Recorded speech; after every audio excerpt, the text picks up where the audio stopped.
বর্ষা মানেই মেঘলা আকাশ, ঠান্ডা হাওয়া আর হুটহাট বৃষ্টি।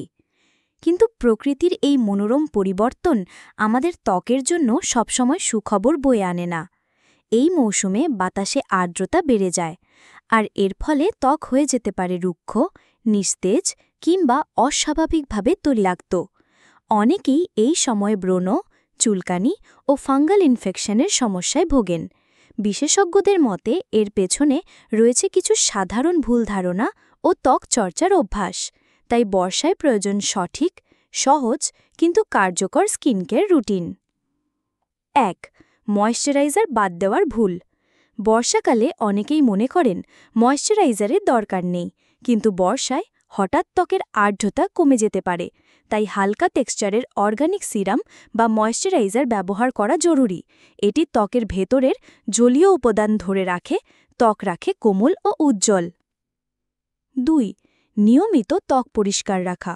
বর্ষায় ধুলোবালি কম হলেও বাতাসে আর্দ্রতা বেশি থাকে, ফলে ত্বকে তেল ও ময়লা জমে ব্রণ বা অ্যালার্জির সৃষ্টি করতে পারে। দিনে অন্তত 2 বার অর্গানিক সাবান দিয়ে মুখ ধুতে হবে।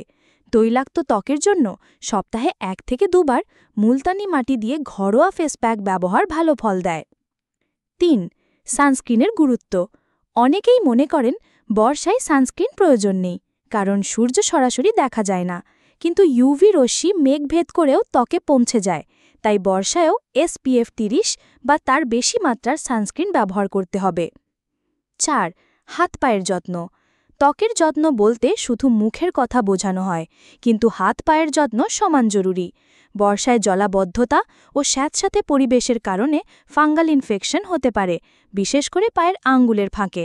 হাত পা সবসময় শুকনো রাখা, মোজার নিয়মিত পরিবর্তন করা এবং প্রয়োজনে অ্যান্টিফাঙ্গাল পাউডার বা সাবান ব্যবহার করা উচিত। ৫. ভেতর থেকে ত্বকের যত্ন। ত্বক সুস্থ রাখতে শুধু বাইরে যত্ন নিলেই হবে না, ভেতর থেকেও পুষ্টি যোগাতে হবে। পর্যাপ্ত পানি পান, মৌসুমি ফল, টকজাতীয় ফল, বাদাম ও সবুজ শাকসবজি খেলে ত্বক প্রাকৃতিকভাবে সতেজ ও উজ্জ্বল থাকে। বর্ষার আবহাওয়া যতই মন ভালো করা না কেন, ত্বকের যত্নে নিয়মিত এবং সঠিক অভ্যাস জরুরি। কম কিন্তু ধারাবাহিক যত্নই ত্বককে রাখে সতেজ, স্বাস্থ্যোজ্জ্বল ও সুন্দর।